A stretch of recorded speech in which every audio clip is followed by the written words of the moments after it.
भाई पाकिस्तानियों, एक बात बताओ, इतनी खुशी यार युद्ध विराम पे कौन मनाता है? मतलब कुछ भी तुम कभी सोचते नहीं कि सही क्या है, गलत क्या है? क्या तुम्हारे उधर स्कूल वगैरह नहीं है? तुम और वो एक तुम्हारा यार नेवी का जो आदमी बैठा था, वो तो गडरी लगता था।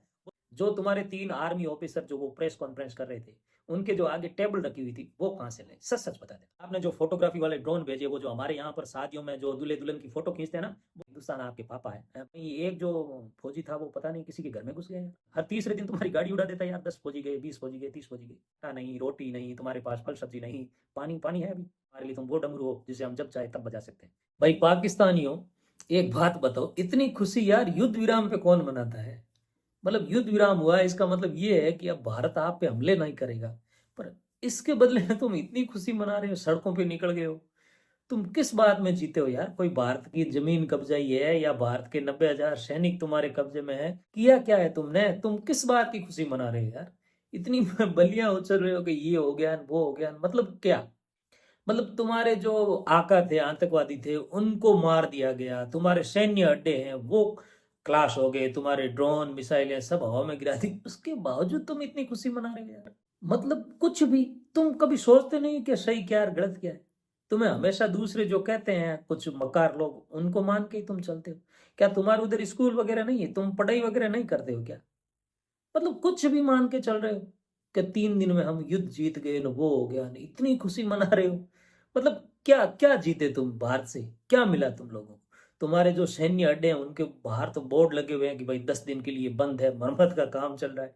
और हमारे इधर आज ही प्रेस कॉन्फ्रेंस में सेना ने बताया है कि हमारे सभी सैन्य जो अड्डे वगैरह है वो ऑपरेशनल स्थिति में है, और फिर भी तुम खुशी मना रहे हो।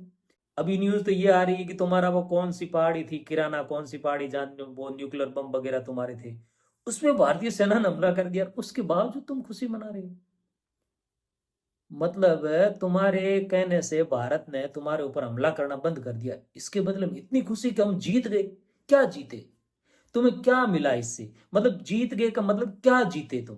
तुम्हें क्या मिला? भारत का कुछ इलाका मिला हो, या फिर भारत के 90,000 सैनिक है वो तुम्हारे कब्जे में है? ऐसा भारत की नकल करते रहते हो। भारत ने जैसे ही अपनी तीनों सेनाओं के बिठा के प्रेस कॉन्फ्रेंस की भारत में, वैसे ही तुम्हारे उधर शुरू कर दी तुम लोगों ने, तीनों लोगों को बिठा के। और वो एक तुम्हारा यार नेवी का जो आदमी बैठा था, वो तो गडरी लगता था। वो तो किसी दृष्टि से सैनिक लग ही नहीं रहा था यार। कैसे कैसे लोगों को तुम सैनिक बना देते हो? कुछ तो ठीक करो अपनी आर्मी को यार, कुछ भी। और पाकिस्तानियों, सच सच बताना, आज एक बात आप एकदम सच बता देना, सब बातों को भूल के। जो तुम्हारे 3 आर्मी ऑफिसर जो वो प्रेस कॉन्फ्रेंस कर रहे थे, उनके जो आगे टेबल रखी हुई थी, वो कहाँ से लाए? सच सच बता देना। इतनी छोटी टेबल यार तुम कहाँ से बना लेते हो, कैसे कर लेते हो? मतलब 3-4 दिन तक तुम्हारे, जब तक हमारे भारत के जो जहाज है वो तुम्हारे इलाके में आए, तुम्हारे ऊपर बम गिराए, हर बार में तुमने यही कहा कि इस बार हमने 5 पायलट पकड़े, इस बार 2 पकड़े, इस बार 3 पकड़े, ये 5 पकड़ लिए, 10 राफेल गिरा दिए, ये कर दिए। मतलब क्या क्या कहना चाहते हैं यार? तुम्हारे हवाई अड्डे पर 5-7 F-16 खड़े हैं, उन खड़े खड़े F-16 पर हमारी जो ब्रह्मोस है आकर के उनको नष्ट कर देती है। तुम्हें चिंता हुई नहीं यार? तुम ये सोचते ही नहीं, या तुम्हें बताया ही नहीं जाता उधर की क्या हो रहा है क्या नहीं हो रहा है? कि आप सोचिए कि वास्तव में आपकी ताकत क्या है। क्या भारत से लड़ने में तुम सक्षम हो? कभी तुमने सोचा है? कुछ आतंकवादी भेज देने से क्या आपको लगता है कि तुम युद्ध जीत जाओगे?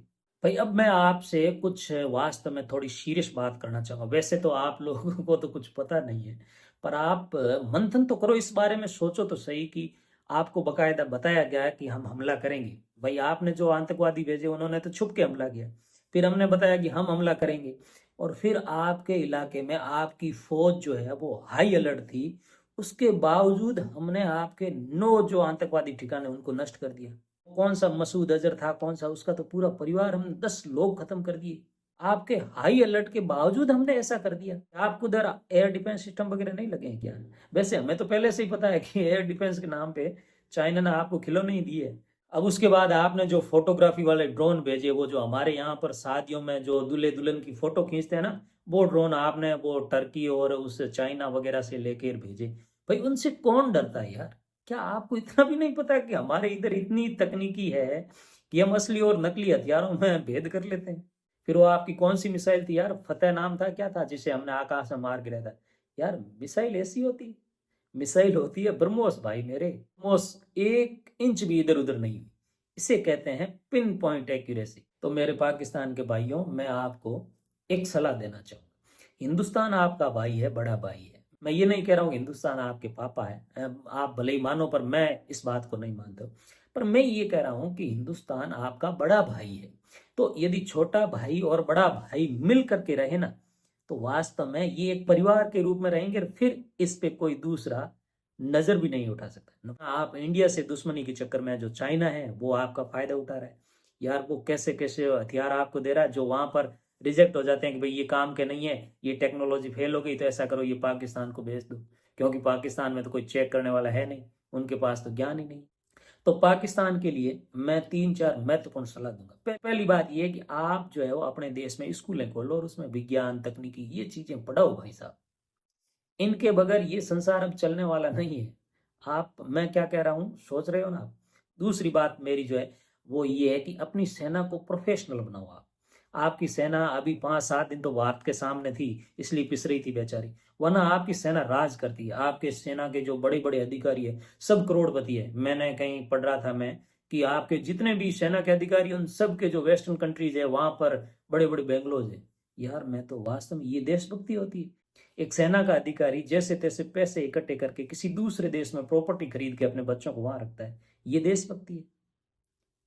तो आपकी सेना के जितने भी अधिकारी है, सबसे पहले तो उन पे इस बात के लिए रोक लगा दो कि आप अपने जीवन में रिटायरमेंट के बाद भी विदेश में प्रॉपर्टी नहीं खरीद पाओगे, तब आपकी सेना सुधरेगी। वरना जो तुम्हारी सेना है ना, वो तुम लोगों पे ही कहर बरपाती है, तुम ही लोगों पे वो जो है वो जुल्म करती है। मैं जानता हूं इस बात को, आप भी जानते हो। जो शांति के दिन होते हैं उसमें, अभी तो एक वो कौन सा, ये युद्ध के बीच में जो अपना संघर्ष चल रहा था, युद्ध तो ऐसा नहीं होता, युद्ध बहुत भयंकर होता है। अपने युद्ध की बात कभी मत करना, आपको पता नहीं है युद्ध क्या चीज होती। ये एक छोटा सा संघर्ष था, भारत ने एक पायलट प्रोजेक्ट चलाया था, और उसमें जो है आपको बताया था कि भाई आने वाले समय में यदि आप आतंकवादी भेजोगे तो क्या हो सकता है। तो युद्ध की बात मत करना।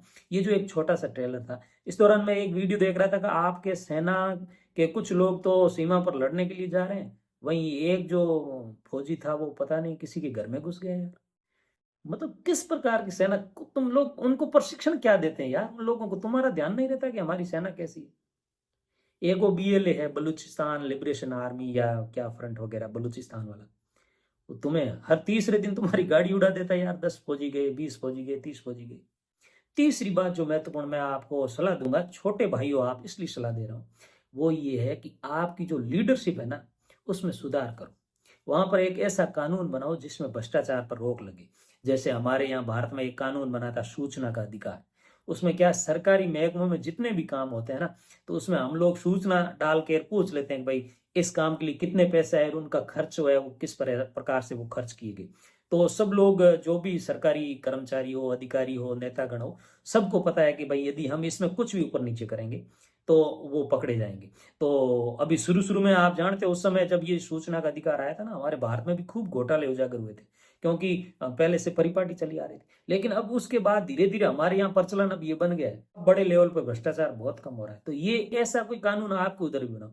उससे क्या होता है, अब जैसे देखिए आप, मैं आपको दुश्मन नहीं मानता, दोस्त मानता हूँ, छोटा भाई मानता हूँ, इसलिए मैं सलाह देता हूँ। पर इस तरह के जब बदलाव आप करोगे ना, तो उससे क्या होगा कि आपके वहां पर ये जो आतंकवादी गतिविधियां हैं, जो उन्माद है, वो सब कम होगा। अच्छा दूसरी बात यार, जब ये लोग, हम लोग ये कर रहे थे, आपके जो एयरबेस वगैरह उड़ा रहे थे, तब वो आपके क्या कहते हैं, परमाणु बम, जो आपका एक मिनिस्टर कहता था ना, पौने पौने पौने पौने कहता था, नौने पौ कहता था, वो छोटे छोटे परमाणु बम वो कहाँ गए थे यार। कोई एक दो इधर फेंका नहीं आपने। भाई मुझे तो पाकिस्तानियों तुम पे डाउट हो रहा है कि तुम झूठ बोल रहे हो, तुम्हारे पास परमाणु बम नहीं है, तुम झूठ बोल रहे हो। परमाणु बम होता तो अभी वो पौने पौने परमाणु बम तो आपको कम से कम निकालने थे हमारे खिलाफ। लेकिन है ही नहीं तुम्हारे पास कुछ। भाई तुम्हारे पास आटा नहीं, रोटी नहीं, तुम्हारे पास फल सब्जी नहीं, पानी, पानी है अभी नहीं है तो कोई बात नहीं, पानी की व्यवस्था हम कर देंगे। मतलब तुम्हारे पास वैसे कुछ नहीं है, तो क्या करोगे उस नौने पो पौने पौने नौने पो पौने पौने जो छोटे छोटे परमाणु बम है उनसे। तो ये सब चीजें छोड़िए, मुख्य धारा में आइए। जैसे पूरी दुनिया चल रही है, शिक्षा को अपने देश में प्रसार कीजिए। धार्मिक शिक्षा अपनी जगह अच्छी है, लेकिन आप मुख्य धारा की जो शिक्षा है, विज्ञान गणित, उसमें आगे बढ़िए, ताकि हम लोग प्रगति कर सके, मिलकर एक साथ रह सके। और दोनों देश मिलकर के जो है वो विकास के नए आयाम गढ़ सकें। वरना भाई साहब, हमारे लिए तो तुम एक खिलौना हो जिससे हम कभी भी खेल सकते हैं, हमारे लिए तुम वो डमरू हो जिसे हम जब चाहे तब बजा सकते हैं।